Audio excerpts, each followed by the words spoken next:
a dar más en hombres que en mujeres por la actividad que realizan. ¿Ya? Tengo la nomenclatura de todito. Entonces, podemos clasificar las luxaciones, pueden ser congénitas, que vengan como el niño, pueden ser traumáticas o atraumáticas, las atraumáticas pueden ser voluntarias o involuntarias. ¿Ya?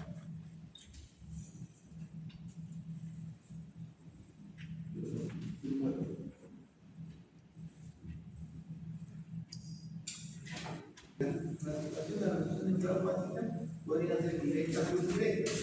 Cuando vamos a la directa, es un poco frecuente, mayor necesidad por alta energía, y en esta están asociadas la cura y condiciones particulares. Y cuando hablamos de sucesiones indirectas, estamos hablando que sí o sí va a tener una oferta especial que pueda aplicarse directamente hacia la aplicación, tomando por ejemplo una solución también. Ejemplo, la reducción de hombro o una reducción de rotación externa de la misma. Otra clasificación decíamos, dependiendo del tiempo, ¿ya? O dependiendo de las veces que se han usado. Decimos las dotaciones recibidas son episodios repetitivos de cualquier tipo de luxación, de cualquier articulación. El primer episodio puede ser traumático y el segundo episodio debe ser un tratamiento mal tratado. Una luxación que no se trató y se puede volver a luxar. Y las hidratativas podrían hacer luxaciones que llevan más de 3 semanas con el hombro luxado o con la articulación luxada y principalmente son irreductibles. Esto ya no se puede reducir cerrado. Tendría que dar la manera de reducirla abierta. Y decir por cirugía. ¿Cuál día es la clínica aquí? Siempre hay que tomar en cuenta de un primer episodio, que decir, tendría que ser antecedente traumático, un golpe, alguna caída, ¿ya? En el primer episodio. Provocando dolor, impotencia funcional, espasmo muscular a provocar que la musculatura se contraiga y haga de que difícil la reducción. Mientras más tiempo de la reducción tenga, más difícil es la reducción de la luxación. El paciente va a buscar una actitud antiálgica, quiere decir que el paciente va a buscar la manera de una posición de su hombro o la articulación que esté luxada para que no tenga dolor. La deformidad, si no sigue siempre va a ser marcada. En este caso, vamos a ver una luxación del rótulo. Vamos a ver aquí en esta imagen. Hay que tomar en cuenta siempre el examen físico neurovascular, hay que tomar en cuenta la sensibilidad, la movilización activo-pasiva, si hay actividad de movilización activo-pasiva, hay que tomar en cuenta los pulsos a nivel del llenado capilar y el llenado capilar es tomar en cuenta qué tipo de articulación podría ser. Los estudios que siempre vamos a solicitar siempre, en primera instancia, es la radiografía de dos proyecciones y vamos a ver, vamos a asociar a las articulaciones que estén asociadas o las más cerca de la articulación. ¿Cuál es el tratamiento de la luxación?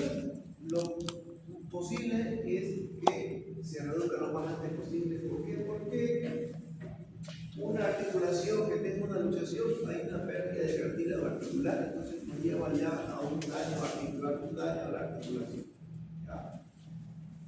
Hay tipos de reducciones, pueden ser soluciones cerradas, que son los pacientes que tienen el episodio de la luxación agudo, que uno llega a poder reducir. En otro caso podría ser las luxaciones abiertas, deberían ser pacientes que tienen mucho tiempo para de luxación, entonces hay que realizar. Hacemos un intento primero de hacer las reducciones cerradas, pero no se puede, entonces comenzamos ya a tomar en cuenta una reducción abierta de la articulación para llegar a colocar realmente en su posición anatómica la articulación que ya presentaba la lesión. En este caso vamos a la reducción perimetral, para no se acuerdan de la glena y el hombro, la articulación del hombro, por el dolor y potencia funcional, habitualmente el paciente sujeta el brazo de esta manera o de esta manera. Adopta esa posición antiálgica. Se denomina el signo del hombro en charretera. El hombro en charretera está caído en el espacio que hay aquí. Aquí debe estar la cabeza del hombro. Entonces, este signo se llama signo de la charretera. Es una masa palpable en la cara anterior que también puede ser posterior porque puede tener luxaciones posteriores y anteriores del hombro. Ya hay que tomar en cuenta siempre la sensibilidad del hombro o de valoración del nervio axilar. Como ustedes saben, el nervio axilar o el nervio superior va a pasar a nivel del cuello del cúmulo. Y la sensibilidad del músculo ocutario en la parte interna, que ustedes saben que la sensibilidad del brazo la da el músculo ocutario en la parte interna y lateral. ¿Cuáles son las maniobras cerradas en las cuales nosotros podemos realizar una reducción de hombros? Por la vía lateral, tenemos la técnica de hueso, en la cual se agarra al paciente el dorso de la mano y el codo, y con una rotación externa con una gran fuerza. Bueno, te dicen que esta técnica de Hipócrates se utilizaba antes, el calor se lo colocaba a nivel del hueco axilar y hacen una tracción con rotación externa. ¿Por qué no realizamos mucho esta técnica? Porque esta técnica nos provoca lesión del plexo braquial. Tenemos la técnica de Smith igual, con el brazo de la reducción, colocando el dedo pulgar a nivel de la cabeza del número, tratando de meter la articulación o meter la cabeza a nivel de la cavidad intermedia. Tenemos la técnica de Stilson, en la cual colocamos en vez de cuello y rolo, en la cual ponemos el brazo libre, el brazo cruzado libre, con un peso de 1 a 3 kilos, y esperamos hasta que quiera reducirse. Mayormente se ve paciente que ha pasado mucho tiempo, que tenga una gran pamo muscular, una gran contractura, que sea musculoso. Y por último, la que más se realiza es la tracción contra tracción, en la cual se necesita dos operantes, una persona que haga una tracción hacia arriba y el otro operante que haga una tracción hacia abajo con rotación interna del hombro. Esta es la que más se utiliza, la técnica de tracción contra tracción. Podemos hablar de que podemos hacer un tratamiento quirúrgico. En caso de que tengamos mucho tiempo la luxación, hay pacientes, hay señoras que viven en el campo que han venido hace 2 o 3 semanas de evolución con la luxación. ¿Ya? Y ellas decían que le dolía, pero se aguantaban. ¿Ya? Entonces, podemos hablar de un tratamiento quirúrgico cuando tenemos la luxación asociada a fracturas desplazadas en bronquita, del radiote glenoideo, o también la propiedad de competición en la cual necesitamos una recuperación rápida. Y bueno, si hablamos ya de una reducción postquirúrgica o una reducción cerrada, estamos hablando de una inmovilización del hombro mayor, más o menos de 2 a 3 semanas de evolución, como te encuentras con cabecillo, con apoyo de hombro, ya, para que lo pueda levantar un poquito. Cuando hay la luxación, hay un daño a nivel de toda la cápsula articular, ligamento de refuerzo. El tratamiento puede ser incruento o cerrado, como decía anteriormente. ¿Y cuáles son las complicaciones que puedan tener esto? Las complicaciones más inmediatas son el tiempo de evolución que puede tener la luxación. Mientras más antes posible sea reducir la articulación, es lo mejor. Pero podemos llegar a tener con mucha inmovilización fibrosis articular, fibrosis a nivel de la lesión, a nivel de la cápsula, o miocitis osificante que también puede provocar otras complicaciones dependiendo del tiempo que haya provocado o del tipo de la lesión, puede provocar lesiones a nivel del nervio superior, en este caso, si fuera la articulación de la cadera del nervio ciático o a nivel del codo, el nervio cubital o mediano. Entonces, dependiendo de la articulación que sea lesionada, podemos tener complicaciones de los nervios. Vasculares, ustedes saben que arterias pasan por la nivel del hombro, entonces también podemos tener las lesiones en la cadera. Para los que no se acuerdan, la cadera está formada o se forma por la cabeza del fémur y el acetábulo. La coxofemoral, pues esta puede ser mayormente, se da de un mecanismo indirecto por accidentes de tránsito. El paciente va en el auto tiene un choque de frente, entonces el trompedo choca contra la rodilla y hace de que la cabeza femoral salga del acetábulo. Cuando se acuerdan cuando le dije cómo es el mecanismo de acción para las fracturas de acetábulo, es lo mismo. O sale, o se luxa, o fractura toda la superficie articular del acetábulo. Puede ser que en este caso el 50% de estas sufren fracturas en otra zona, como 60 centavos. Las lesiones son posteriores, más frecuentes del 85 al 90% de todas las lesiones de cadera. Y mayormente, dependiendo del tiempo, vamos a tener lesiones de nerviosidad, como decíamos anteriormente. Entonces, de alta energía vendría a ser el trauma o el golpe en la cara de la rodilla, como dije anteriormente, para que esta cabeza salga de su lugar. Mayormente intervención en la posición posterior. Tenemos también las tipos de lesiones que pueden ser la posición anterior, que es menos frecuente, ya que va a llegar y se va a introducir aquí en la bola ocular, pero hay que tomar en cuenta que debería ser dependiendo del trauma que haya realizado o el tipo de lesiones asociadas que puedan tener a nivel aceptable. Las posteriores son las más frecuentes y la orden de hacer dolor intenso y el paciente va a comenzar a tener una rotación interna del miembro y algunas veces con flexión de la rodilla, ¿ya? O flexión de la cadera.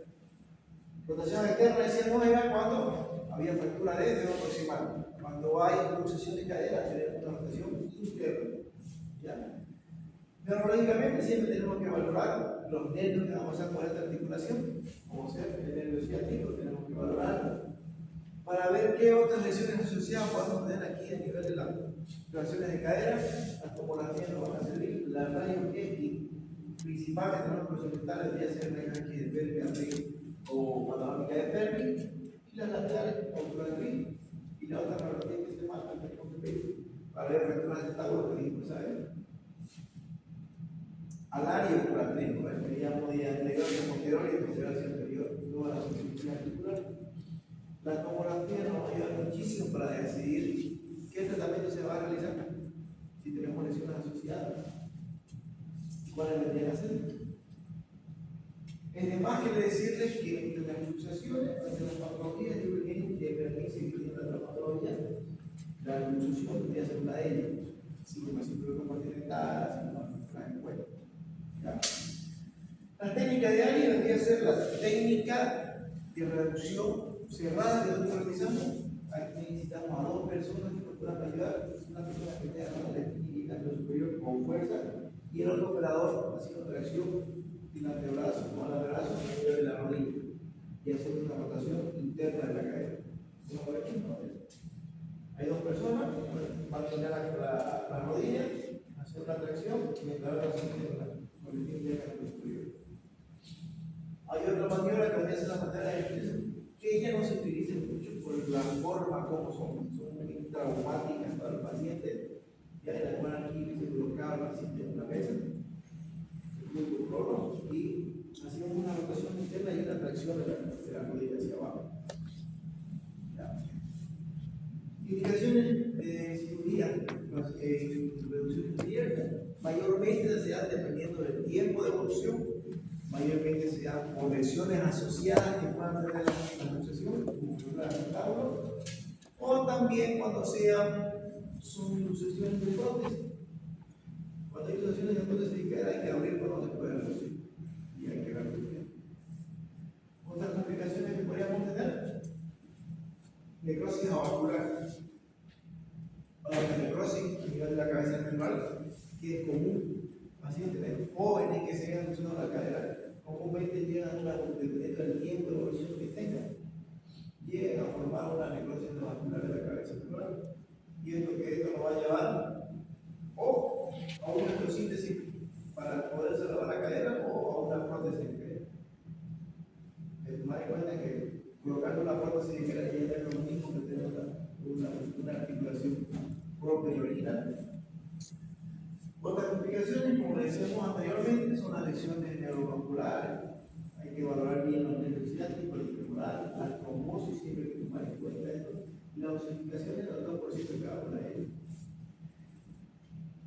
Las lesiones de rodilla son menos comunes, mayormente también siempre con lesiones asociadas, o con fractura, o con una lesión masiva de ligamentos colaterales o ligamentos cruzados anterior y posterior, y de la mano. ¿Ya? Esta realmente se va a dar en accidentes deportivos, en caídas. No sé si alguien vio el partido cuando estaba jugando el Barcelona Marcelo hizo este movimiento y le hizo que la rodilla salga se fue para un lado. Eso es una función de rodilla. Aquí tenemos una lesión masiva del ligamento cruzado anterior y posterior y ligamento colateral lateral de la rodilla. ¿Ya? Son estructuras que pueden estar asociadas a la lesión de la luxación. Todo esto se rompe, obviamente se va a luxar la rodilla. Tomar en cuenta siempre el examen vascular y muy vascular, como ustedes se dan cuenta que en la rodilla hay un rombo ahí, donde pasa un nervio que se llama rombo. Es el rombo cutículo. Tenemos incisiones musculares, tenemos un paso de nervio y vaso ahí. ¿Ya? Donde viene el ciático que se va por el disco externo, el vaso estructural. Ya, entonces todo eso tenemos que valorar el pulso también en esta región específicamente. Neurovascular, se lo hacíamos anteriormente, y estas se pueden clasificar las más frecuentes, que es la fusiones de la rodilla anterior, mayormente, y más pocas frecuencias que vendrían a ser las posteriores. Todas estas asociadas a lesiones de parte blanda, ligamentos cruzados y ligamentos colaterales. La reducción mayormente siempre se va a dar por una sedación, cuando hablamos de una función cerrada, tomando en cuenta que ya hicimos la valoración de la parte blanda, hicimos la valoración del neurovascular que tenemos que ver, que es importantísimo, y se la puede hacer o con una sedación o dependiendo del punto del paciente y el tiempo que haya pasado después de la luxación y del accidente. Podemos hablar de una emergencia quirúrgica si tenemos algún daño vascular o nervioso. Ya hay que revalorarlo. Eso es en el caso de la rodilla. ¿Ya? Para que se den cuenta, es una función anterior y es una función posterior. Entonces, obviamente, aquí tenemos lesiones de ligamento cruzado, tenemos los colaterales, y en algunos casos podemos tener lesiones a nivel del tendón rotuliano. Tomando en cuenta que es la combinación de lo que vendría a ser el país. Las lesiones de codo vendrían a ser una de las más frecuentes también.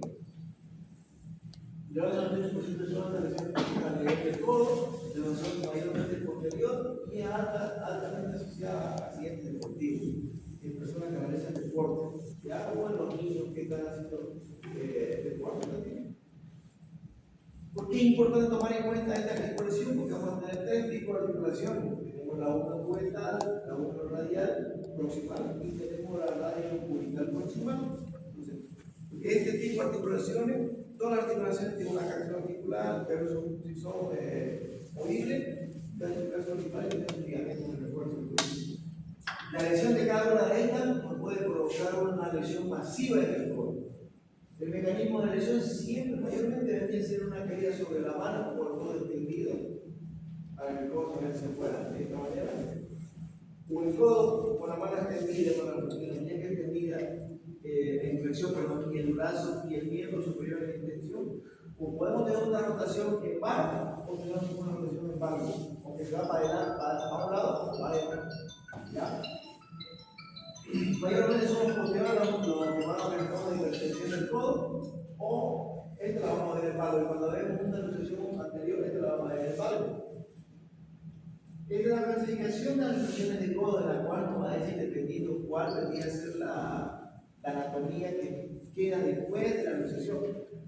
Podemos tener una luxación posterior, una anterior, una lateral, una medial, o que hay una disminución de los dos huesitos de la antebrazo, que vendría a ser el radio proximal y el cúbito proximal. La evaluación clínica siempre hay que tomar en cuenta típicamente que el paciente va a llegar con una función clínica levantando el brazo de esta manera, para que el peso no caiga ahí. Va a haber dolor, edema, inestabilidad en el codo y mayormente siempre va a haber la deformidad bien marcada. Esta deformidad bien marcada. Al examen físico tenemos que tomar en cuenta los vasos diarios que pasan a nivel del codo, a la presión del codo, ¿ya? Y la radiografía siempre dos proyecciones, como decimos anteriormente, la regla de una radiografía anterior y una radiografía perfil-lateral. La tomografía nos va a ayudar para qué, cuando pensamos que tenemos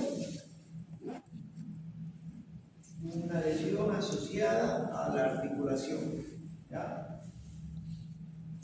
Lesiones asociadas, puede haber lesiones de la cabeza femoral, puede haber lesiones, perdón, la cabeza del radio, puede haber lesiones ligamentarias, puede estar lesionado el ligamento anular del codo, normalmente los cirujanos que hacen el ligamento medial, le dan casi toda la estabilidad al codo. Podemos tener fracturas de la apófisis coronoide, que dependiendo del tamaño de esta lesión, perdón, de esta fractura de esta apófisis coronoide, va a haber una luxación posterior también. ¿Ya? Manera de reducir la técnica, obviamente, tracción con la tracción, colocando al paciente con una tracción hacia anterior y el operador reduciendo y colocando el codo hacia anterior para que haya una tracción y metiendo el tablero de la eso puede ser, esa reducción puede ser también esta reducción cerrada, puede ser también reducciones abiertas. ¿Ya? No son muy comunes, porque mayormente el codo es más fácil de reducir de todas las complicaciones, pero está indicado. Las complicaciones de índice funcional puede haber lesiones asociadas a nivel del nervovascular, más que todo nerviosa, del radial y el nervio cubital, o lesiones recidivantes en el caso de que tengamos lesiones asociadas a fractura de la coronoide.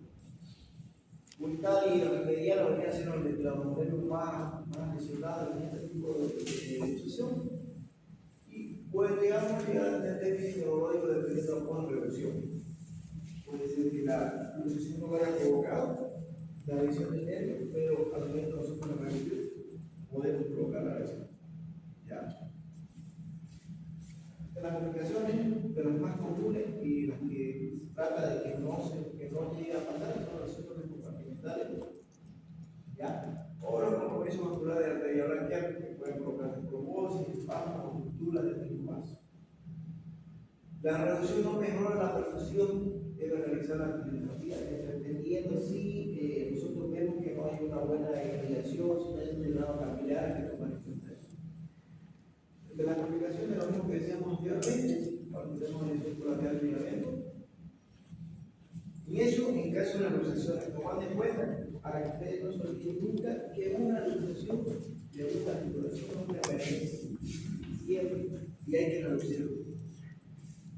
Sea de mucho tiempo, o iterativa, como decía, o sea aguda, hay que reducirla siempre. Ya puede ser que a ustedes les llegue alguna vez una luxación de codo, de ojo, que son las más comunes, ¿ya? ¿Qué es la que van a tener que reducir? Y van a tener que aprender a cómo reducirlo. Cuando hagas un tema, imagino que un traumatólogo le toque y a lo que vamos a ayudar en eso. ¿Sí? Hay diferencia en el caso de una luxación, pero también hay una moción. Hay diferencia para luxación, dolor. El trauma va a ser el mismo, ¿ya? Dependiendo de la energía que tenga el trauma, va a ser el mismo. Lesiones que tengan asociadas con fracturas asociadas a luxaciones pueden haber también, pero lo ideal siempre es que tengan las fracturas, pero tienen que reducir la luxación. A ver, sí, Sí o sí tienen que reducir, aunque tenga fracturas. Sí o sí. Siempre la reducción cerrada se logra el éxito, radiografía de control, siempre. ¿Ya? Siempre hay que hacer eso. ¿Alguna pregunta? Una de las lesiones más comunes siempre es el hombro. La gleba lumbar siempre es la. ¿Por qué? Porque es la articulación más inestable que tenemos. Y hay una articulación que tiene menos estabilidad de partes blandas, a diferencia de la de la cadera y la de la rodilla. ¿Listo? ¿Entendieron? Sí, bueno. Bueno, vamos con la parte de los esguinces. Ya ustedes saben que es un esguince, ya les expliqué cuando estábamos en la práctica también. Hay que tomar en cuenta que estas lesiones de ligación pueden ser siempre son traumáticas, que pueden lesionar la cápsula o los ligamentos de refuerzo. Ustedes saben que los ligamentos de refuerzo de una articulación no son nada más y nada menos que tejidos conectivos fibrosos con fibras longitudinales que van a ayudar a proteger la articulación. La general función del ligamento es estabilizar la articulación, siempre estabiliza la articulación y le da la propiocepción a nivel de la articulación. Específicamente esto lo vamos a tener cuando tenemos los esguinces de los tobillos. ustedes se han dado cuenta que la lleva de 15 de tobillo ha estado 3 semanas inmovilizado, pero el tobillo se le ha hinchado 1 mes, 2 meses, 3 meses hasta que dejó de hincharse después de inmovilización. ¿Es por qué? Porque al momento de tener la montura de los ligamentos, la parte no receptiva también se daña. Y al dañar eso, entonces provoca esta inestabilidad y este dolor que va a ocurrir en el momento de columna. Y va a tardar entre 1 o 2 meses a que vuelva a esa actividad receptiva. La función tiene que ser siempre activa y pasiva. Entonces, para eso nosotros tenemos que tomar en cuenta las inmovilizaciones. Tenemos la prevalencia siempre en el ser humano, vamos a tener una herencia de origen, o el mismo trauma que nosotros podemos provocar. Las lesiones son musculoesqueléticas y su diagnóstico no es complicado, no es fácil, pero no solamente realizando maniobras específicas, maniobras especiales para poder valorar. Puede ser de manera indirecta por traumas rotatorios, traumas torsionales, dependiendo de cuál sea la articulación. Puede provocar una de estas mismas lesiones. La lesión propia, mayormente en el adulto que tenga actividades deportivas, en el adulto mayor, en el adulto que tenga adulto con sobrepeso, mayormente les pasa eso. ¿Ya? Si no se engorda.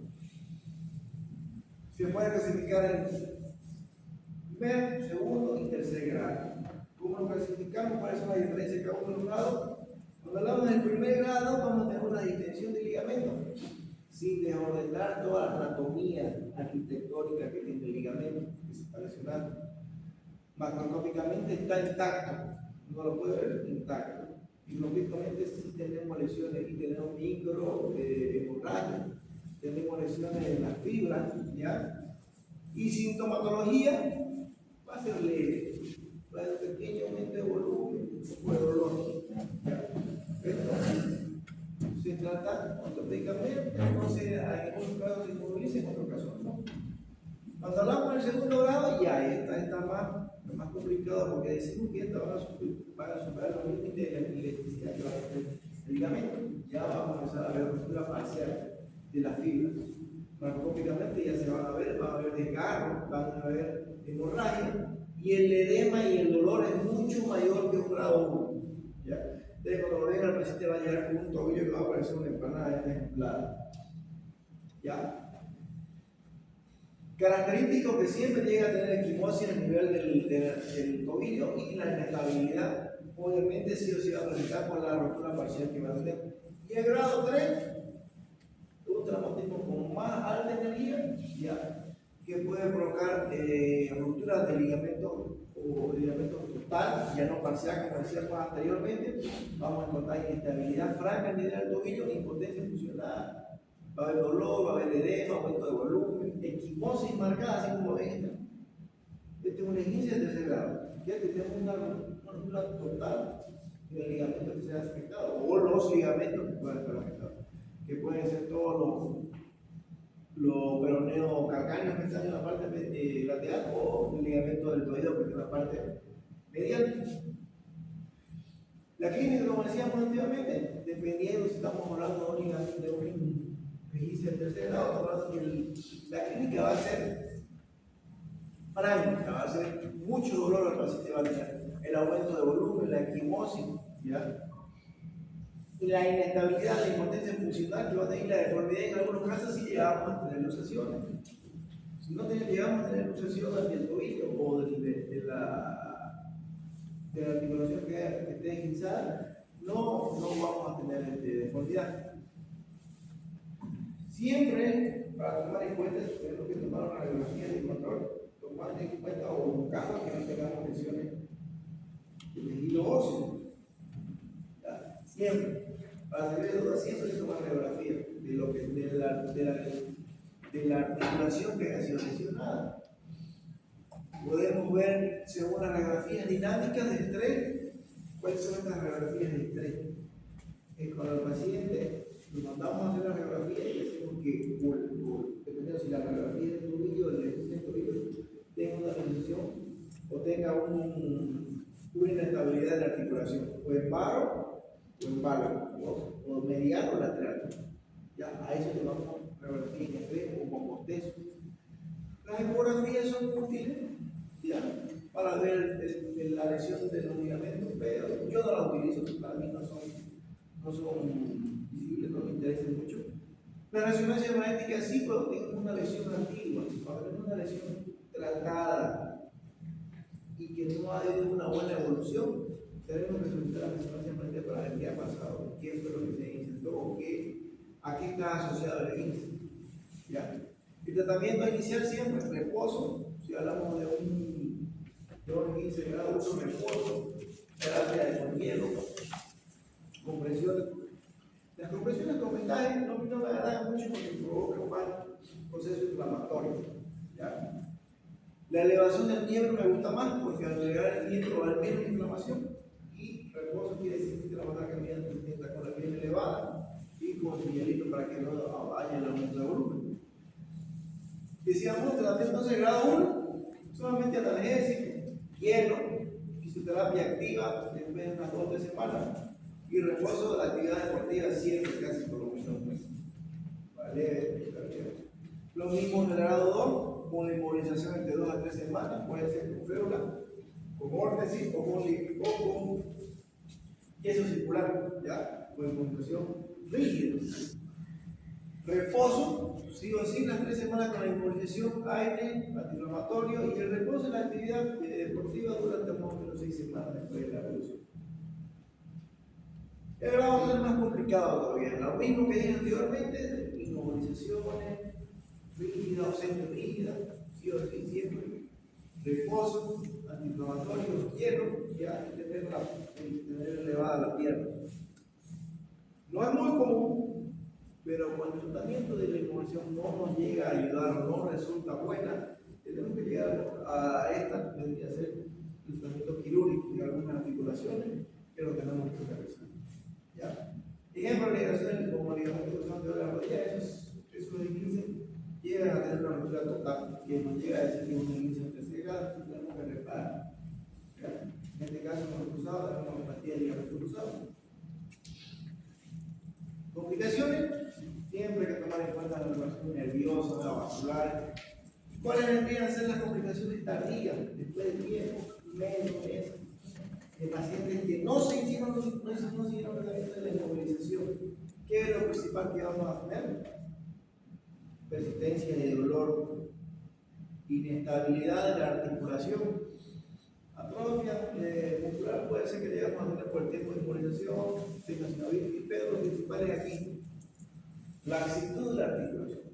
Si usted tuvo un esguince de tobillo y nunca se inmovilizó y tuvo un grado 2, ejemplo, grado 2, usted sigue caminando, rengueando pero caminando, ¿ya? Va a persistir dolor mucho tiempo, va a haber una necesidad en la cual usted ya fibrosó. Se hizo una fibrosis a nivel del ligamento que se rompió, pero usted va a tener, va a ir caminando y va a ver un pequeño, una piedrita, un desequilibrio y otra vez se va a luchar. Otra vez va a volver, o se va a luchar o se va a hinchar. ¿Ya? Entonces, la laxitud quiere decir que no hay un ligamento componente o competente para tener una estabilidad o una articulación. ¿Me entendieron esa parte? ¿Sí? Esa es una práctica de esto.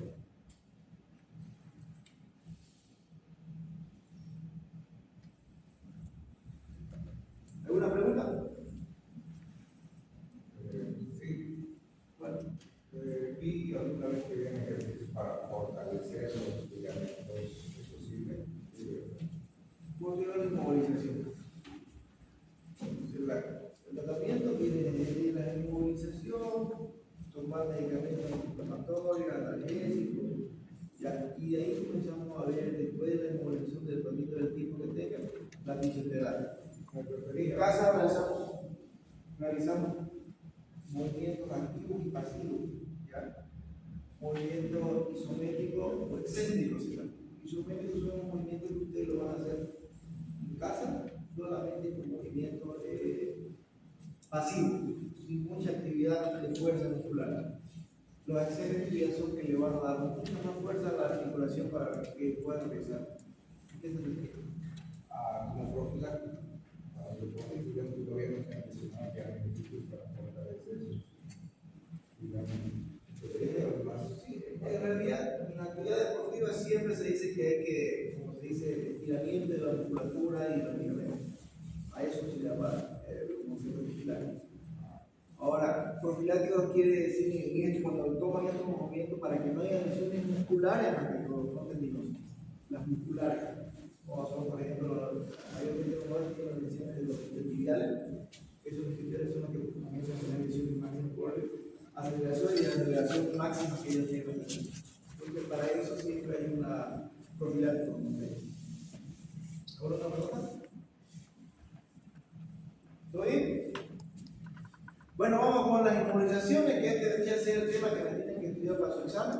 Ya, yo le voy a dar todo este tema que lo tienen acá, pero nosotros vamos a hacer las actividades cuando nosotros pida la clínica. Ya. Después del examen ya vamos a comenzar a ir a la clínica para ir de a poco comenzar a pasar las clases y viendo pacientes, viendo la radiografía y viendo la inmovilización. ¿Ya? Entonces, decimos que ¿qué venía a ser las inmovilizaciones? Es un conjunto de técnicas destinadas para conseguir un modo temporal o permanente de inmovilización, de estabilización de alguna articulación. Pueden ser parciales o totales, ¿ya? Pueden ser con férulas de yeso, pueden ser con tablas, pueden ser con vendaje, pueden ser hasta con cartón, que podemos realizar las inmovilizaciones. Sí. Entonces, los objetivos que nosotros tenemos para que llegar a realizar una inmovilización siempre: la analgesia gradual, droga al paciente, disminuir el proceso inflamatorio, prevenir daño en partes blandas o tejidos que podamos llegar a tener, tratar de mantener la reducción de la fractura y, por último, disminuir el compromiso neurovascular que podamos llegar a tener. En algunos casos, si no llegamos a tener una buena inmovilización, el objetivo pues ya de proceso compartimental, que eso debería ser otra emergencia traumatológica. Con simples inmovilizaciones podemos llegar a salvar la articulación de un paciente, podemos salvar de que una fractura no se complique, ¿ya? Y que las partes blandas de los tejidos también no se llegue a tener una complicación.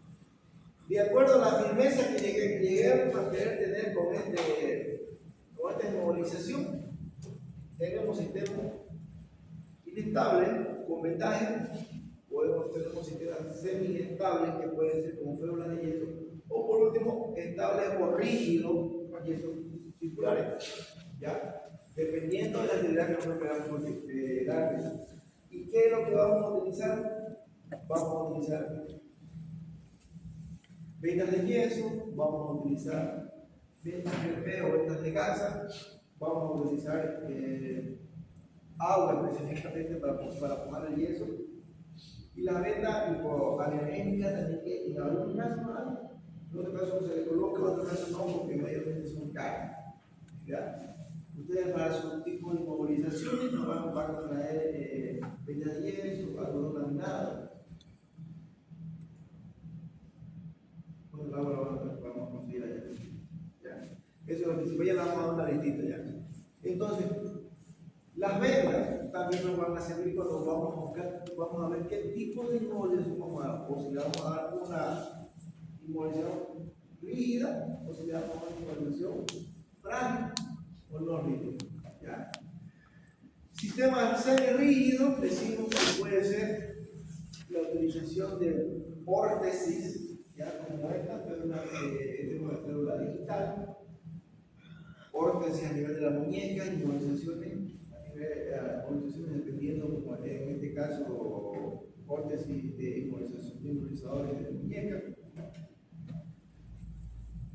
Esta clase de inmovilizaciones que vendrían a ser inmovilizaciones poliactilas, en la cual solamente hacemos una fijación con un palito, ¿ya? O por último, el sistema rígido, que vendría a ser la colocación de yeso circular o completo, ¿ya? En este caso, fluorocélica, fluoromayoral y fluoroultramédica. Un tipo de rígidas a nivel de miembro inferior. Inmovilizaciones rígidas, tenemos también las colocaciones de yeso, que son unas brackets palmar, tenemos inmovilizaciones de yeso microcorporal, esta es la misma visión, y tenemos las inmovilizaciones antebraquio palmar. También podemos tener antebraquio digital, si tenemos una lesión de trombocarpo a nivel de la falange. También tenemos yesos grandes, yesos que se pueden realizar, yesos periféricos, los modernos pacientes que tienen lesiones de cadera, ¿ya? O fracturas a nivel del fémur, para hacer un anatomía, ¿ya? O los yesos inguinopédicos. Los cruropédicos. Y los principios básicos de inmovilización, pregunta de examen, esto tiene que tomar en cuenta siempre. La contención de para una inmovilización, la contención de todo, para lo que queremos decir, tiene que ser una articulación proximal y una articulación distal. Si la fractura es en el tercio medio de la tibia, voy a inmovilizar tobillo y voy a inmovilizar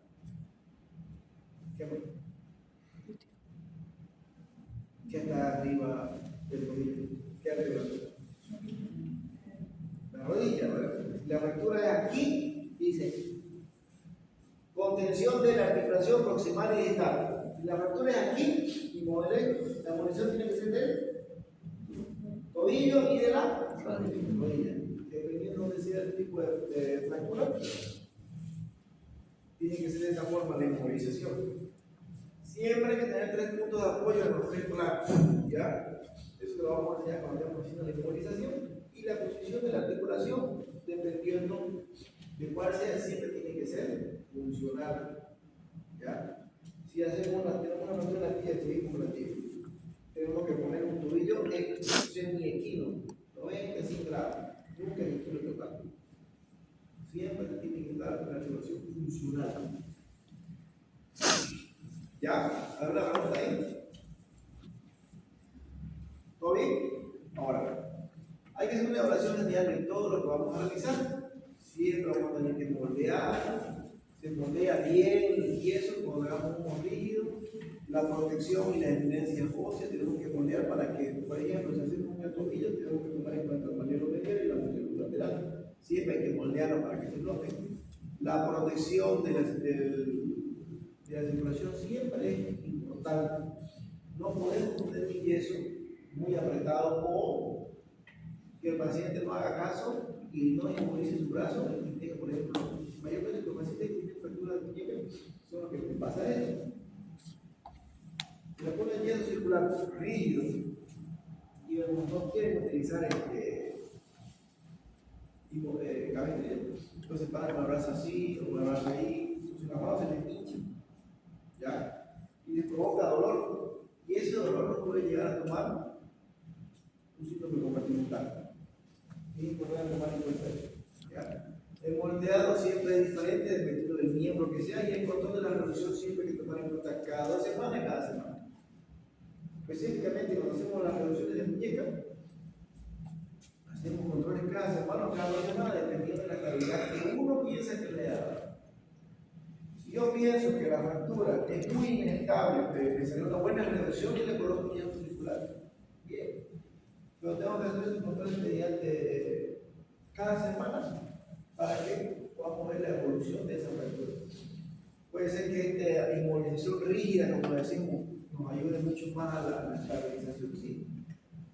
Pero nosotros lo hemos colocado el yeso cuando el paciente está en un proceso inflamatorio, con un edema. Entonces, mientras va pasando el tiempo, esto va cediendo, entonces esto puede ceder y la fractura puede moverse. Por eso hacemos controles periódicos, ¿ya? Siempre se tiene que informar de lo que les digan los pacientes, siempre. ¿Ya? Siempre. Si hay mucho dolor, equimosis de la falange, hay que decirle al paciente que vuelva para que lo podamos evaluar, para dar una reevaluación. Ahora, las posiciones al momento de realizar la inmovilización es importante, por eso le decía yo que hay que hacer una inmovilización funcional.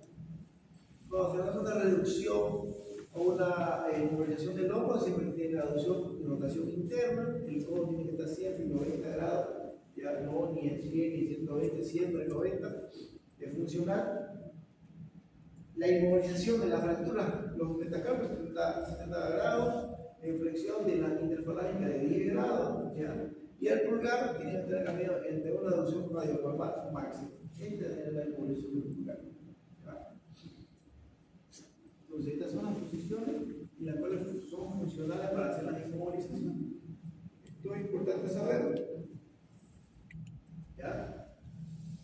Función de la cadera tiene que estar en 10 grados de aducción y 20 a 45 grados de flexión y con rotación interna de 15 grados, de la rodilla entre 15 a 20 grados de flexión, el tobillo en dorsiflexión neutra, ¿ya? Y los dedos con sindactilia dependiendo de la posición posicional. El tobillo, los sindaquetes y la sindactilia. Esta inmovilización mayormente, imagino que algunas me lo han visto. Es posicional, ya cuando tenemos fracturas a nivel de la falange proximal o distal de los últimos dedos, de los dedos del pie, se hace la inmovilización sindactilia. Bueno, ya colocamos el yeso, ya acabó la inmovilización, ya acabó el tiempo, aparentemente el paciente le fue bien, viene el retiro del yeso o de la inmovilización, dependiendo del trazo de la fractura, dependiendo de la fractura, dependiendo de la estabilidad que tengamos que ayudar, no vamos a tomar en cuenta esto. Ejemplo, las fracturas de muñeca son 4 meses, 4 semanas con una inmovilización braquio-palmar. 4 semanas así y 2 semanas más para completar las 6 son antebraquio-palmar. Son 2 tipos de inmovilización en una sola fractura. ¿Ya? Estamos tomando en cuenta de que casi 6 a 8 semanas vamos a tener un yeso de inmovilización.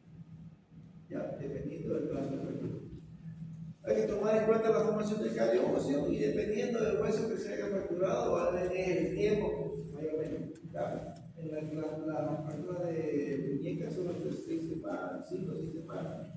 Las fracturas de femur son 10 12 semanas, las fracturas de tibia son casi como 8 semanas, 10 semanas, dependiendo del plazo de fractura. ¿Ya? Esto. Y de la columna o pelvis son entre 12 y 16 semanas que venía a ser la que tiene mayor inmovilización. Esta maquinita es para retirar los yesos circulares. Ahora, las técnicas de colocación, decíamos que podemos tener rígida y semi-rígida y colocado la semi-rígida colocada de pruebas de yeso, colocamos la misma, es igual que el yeso circular, solamente vamos a utilizar solamente una parte del miembro. Si hacemos una prueba, solamente vamos a tocar solamente la parte superior y esta parte anterior queda libre, solamente con el vendaje. ¿Ya? Lo mismo, dependiendo qué tipo de inmovilización vamos a realizar, vamos a realizar o rígido o semi-rígido, o con pruebas o con yeso, con bulbo, con vendaje. ¿Ya? Cuando tenemos el tipo de inmovilización tenemos miembro superior. El miembro superior tenemos braquio, palmar, antebraquio, palmar, tenemos antebraquio digital. Hablando del miembro inferior, tenemos inguinopédicas, cruropédicas, suropédicas. Y tenemos puro maleolares, que obviamente hacemos estas inmovilizaciones para lesiones a nivel de la rodilla. Este es la fibrolento que decía. Circular en toda la pierna, cubriendo y las fémulas solamente va a cubrir una parte. ¿Ya? Esta es la forma y la técnica como lo van a realizar. Ya, esto lo vamos a realizar en la práctica. Ya, aquí no le vamos a tener mucho, pero mejor entiéndolo. Tipo de inmovilización en el superior, perdón, me estaba olvidando, la férula de humo o confitero o pizza de azúcar, la cual solamente inmovilizamos para fracturas de húmero y articular. O, pregunta extraña, ¿qué inmovilización utilizamos para la fractura de húmero y articular? Utilizamos la férula de humo o férula en pizza de azúcar o confitero. Ya, entonces aquí tenemos el miembro superior que decíamos braquio palmar, antebraquio palmar, en este caso es antebraquio digital porque tenemos la inmovilización del pulgar. Ya, esto toda la inmovilización del antebrazo, Tenemos la del inferior, que vendría a ser la que leí anteriormente, inguinopaleolares, linopérico, ya, floreica, todas estas inmovilizaciones son las que leí anteriormente. ¿Ya? Ahora vamos a pasar a las inmovilizaciones, que ya hablamos de la ría, de la semiría y la parte de la. ¿Qué se llama? Que son inestables, son bastante completas, ¿ya? En este caso vamos a hablar del vendaje de verbo, el cual nos puede servir para lesiones a nivel del hombro, luxaciones de hombro, sí, también tenemos características, apoyo de hombro, tenemos los de verbo. Esta vamos a ver porque vamos a ver allá. Pasamos por debajo de los miembros y lo que vamos a ir agarrando es el hombro. Para luxaciones esta nos sirve para luxaciones de glenohumeral. Entonces, ¿qué inmovilización vamos a utilizar con vendaje? El vendaje de verbo. ¿Ya? También tenemos el vendaje 8, que es lo que utilizamos mayormente para fracturas desplazadas de clavícula. ¿Ya? Para fracturas desplazadas de clavícula, que ya lo realizamos.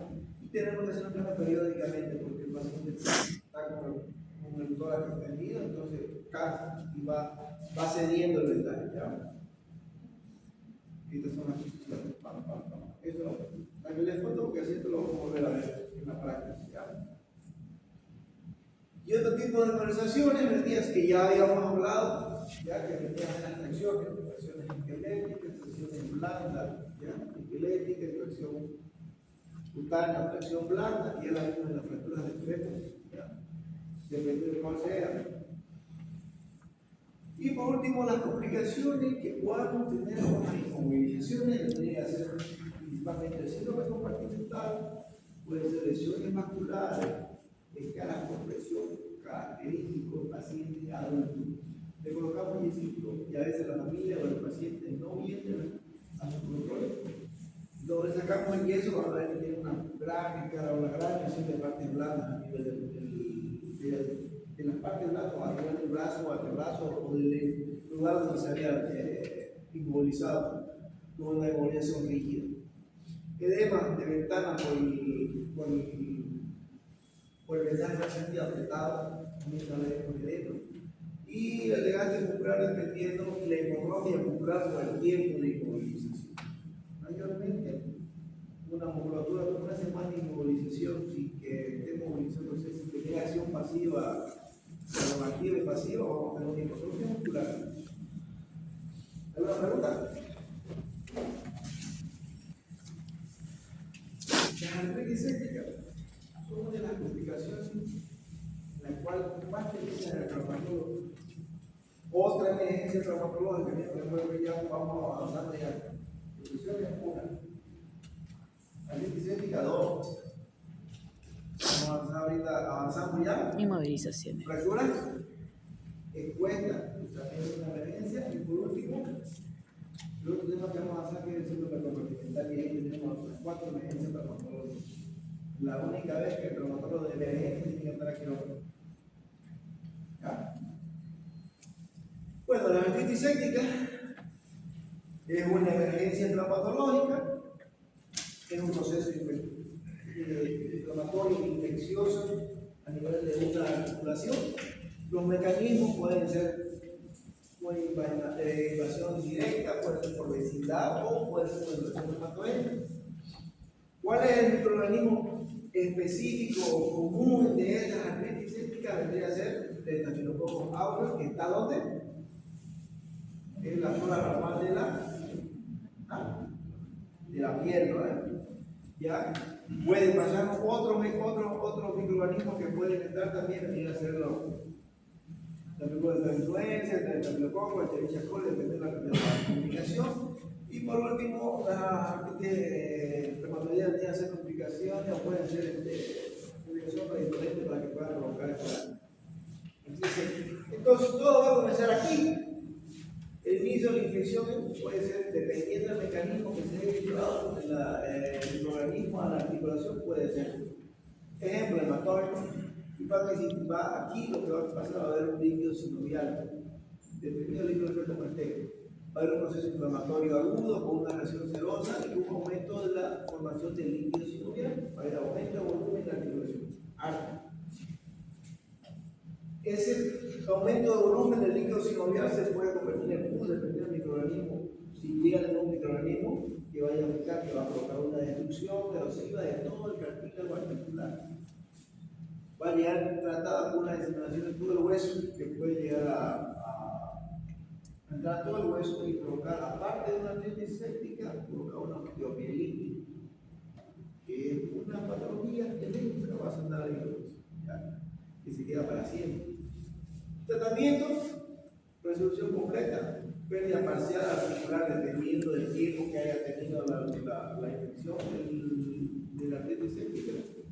Pérdida articular, anquilosis puede ser una de ellas, y la disminución del tejido óseo o destrucción del tejido óseo. Tomad en cuenta que esta no puede llegar a una.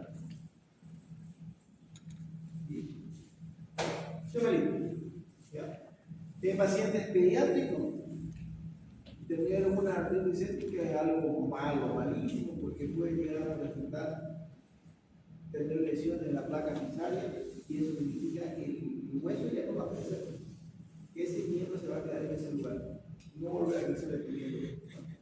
Entonces tenemos un cartílago, una articulación con proceso inflamatorio, una articulación con proceso inflamatorio, infeccioso, que está provocando lesión articular. Un proceso infeccioso que provocó lesión articular, tiene pus, tiene proceso inflamatorio, tiene una lesión de tejido óseo, ya no hay cartílago, ya se lo convierte en cartílago del microorganismo. Y por último, tenemos una anquilosis traumática infecciosa, provocando que esta articulación, que era una articulación movible, sea una articulación firme, que es una movilización y aquí la hemos soportado toda la articulación. ¿Qué es lo que va a pasar? ¿Cómo vamos a darnos cuenta? La articulación va a haber dolor local, sea qué tipo de articulación sea, calor, tensión, rubor, ¿qué se llama eso? Ya, eso va a haber en la articulación. Resistencia a la movilización, paciente que tiene una artritis séptica o un proceso inflamatorio infeccioso, no va a haber movilización del miembro. Va a estar rojo, va a estar caliente y no va a poder mover la articulación.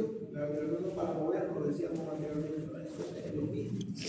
Y los recién nacidos que tengan otras patologías pueden llegar a tener una artritis séptica, ya por obesidad, ya por la misma que pueden llegar a tener. Y característico es que el paciente no come, el paciente es irritable, taquicárdico, y va a provocar la fiebre.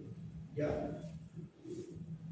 Para llegar a un diagnóstico definitivo, para poder llegar a un diagnóstico por lo menos presuntivo, nosotros utilizamos el estudio de imagen que vendría a ser la ecografía. Mayormente hay que tomar en cuenta siempre quién la realiza la ecografía, dependiendo del sistema llegando del ecógrafo para que tengan una buena imagen para poder definir una artritis séptica. El lado de la parte imagenológica, radiografías también son comúnmente solicitadas.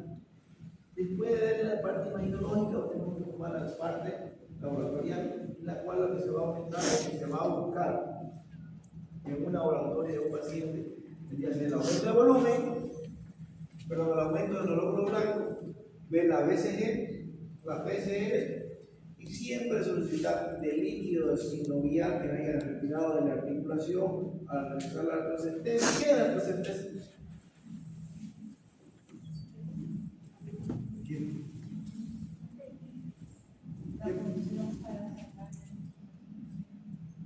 ¿De qué? Eso. Cuando hacemos la retrocentesis, el líquido que vamos a sacar lo vamos a mandar a función negra, a cultivo de antibiograma, y siempre tomar en cuenta citoquímica para ver qué tipo de microorganismo tenemos adentro. O si no tenemos, por ahí es solamente una artritis, ¿ya? No, o una sinovitis transitoria, que es un proceso inflamatorio que se da en los niños, ¿ya? Transitoriamente, a veces da, dependiendo del tiempo. Diagnóstico diferenciales, las artritis transitoria, tenemos la artritis reactiva, tenemos la idea. Las necrosis angulares pueden provocar esto con las mismas en sí, ¿ya? El dolor. Tomar en cuenta también los estudios de imagen, las resonancias magnéticas en la tomografía es importante para ver ya mayormente el daño que se puede haber provocado posterior al proceso inflamatorio o proceso infeccioso. 4 factores indispensables predictivos para definir si es una artritis céntrica o no. ¿Ya? Son 4, son los criterios de Kocher en la cual nos dicen: si tenemos antecedentes de fiebre más a 38 grados, es un criterio. Paciente de anatomía que no puede movilizar, el miembro, otro criterio. Laboratorialmente, tener una BCG mayor a 40 y leucocitos mayor a 12.000 es un criterio más para decidir de que es una artritis céntrica. Los criterios de Kocher nos dicen de que si hay ningún factor, 0,5. Si hay un factor que de todos estos 4, el 3%, si hay 2 factores ya sube el 40%, si hay 3 factores, 93%, cada 4 factores, por los 4 criterios de Kocher, estamos hablando de que un 98 al 99% de que es una artritis céntrica. ¿Ya? Entonces, ¿qué realizamos para hacer el diagnóstico? La retrocentesis. ¿Qué es lo que teníamos que hacer para que cuando sacamos este líquido? Citoquímico, tinción de Gram, cultivo antiviral. Dependiendo de si es la articulación, hay que realizar la retrocentesis. Puede ser el hombro, puede ser la rodilla, ya que son específicamente los que más tienen. O por último, puede ser también en la cadera, que me está llamando ¿ya? Esto es una artritis céntrica confirmada. Hemos sacado pus de la articulación. ¿Ya? Tratamiento puede ser la retrocentesis, lavado quirúrgico, limpieza quirúrgica, ¿ya? O lavado continuo. También podemos utilizar el artroscopio, podemos hacer artroscopías diagnósticas. ¿Qué es la artroscopía?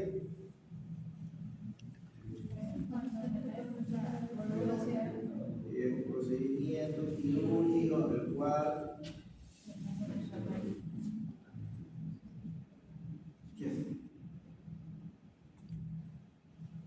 ¿qué me hace señas, pero es que eso va a estar en sociedad, así que lo van a tener que estudiar. La inmovilización siempre es vital, ya el lavado quirúrgico es vital también, sacar todo eso que tenga, dependiendo de cuál sea la forma de la estabilización, perdón, el lavado puede ser artroscópico, puede ser abierto, ya. La inmovilización y la terapia antibiótica también es importante tomar en cuenta. Ya, siempre la terapia antibiótica hay que tomar en cuenta. Y depende de quién sea, no es lo mismo el microorganismo que le va a atacar a un recién nacido que a un adulto. Ya, adulto. O tampoco no es un adulto joven o un adulto mayor. Ya, son diferentes patologías o diferentes microorganismos que van a afectar y de diferentes maneras.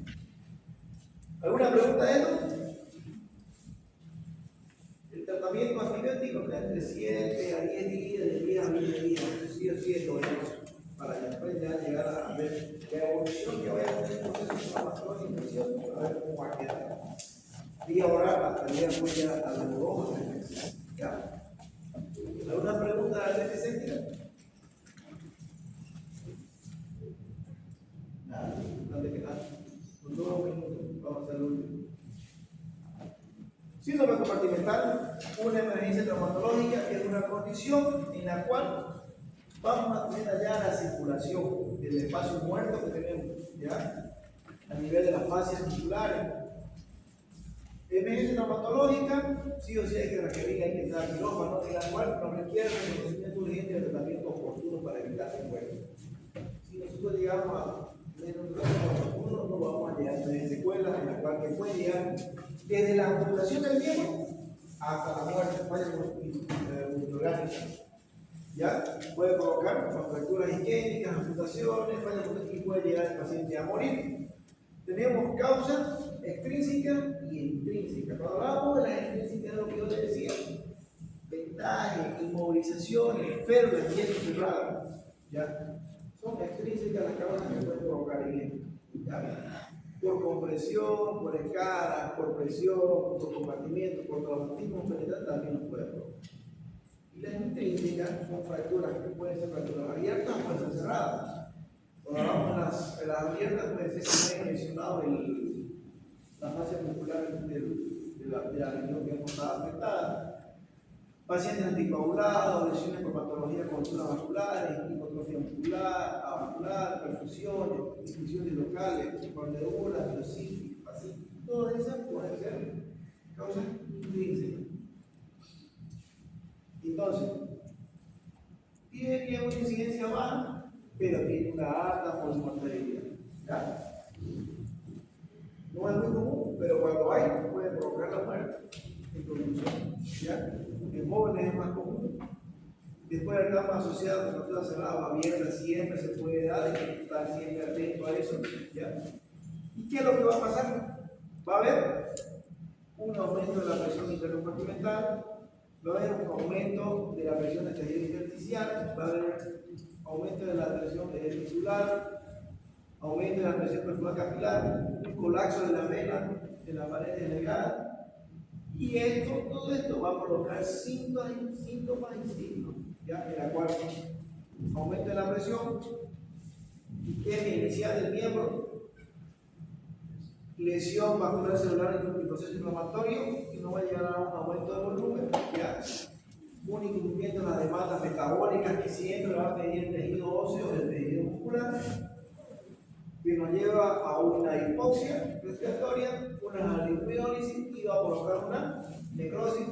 Puede llegar a provocar una necrosis en su último estadio, insuficiencia renal, falla, muerte, falla multiorgánica, y puede llegar a la muerte si que no llegamos a tratar.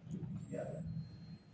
Esto puede tratarlo el médico traumatólogo o cualquier cirujano, dependiendo cuál sea el origen del síndrome de la o puede ser vascular, puede ser insuficiencia vascular, o puede ser traumático para el traumatólogo. ¿Ya?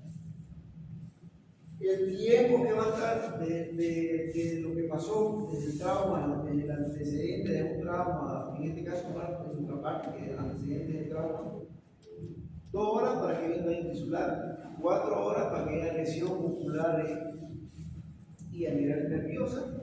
Este sería 8 horas ya como daño neuronal irreversible que estamos hablando de una mutación que va a llegar a una mutación completa. O puede llegar a la muerte si no llegamos a tener una buena evolución, si no llegamos a evaluar al paciente.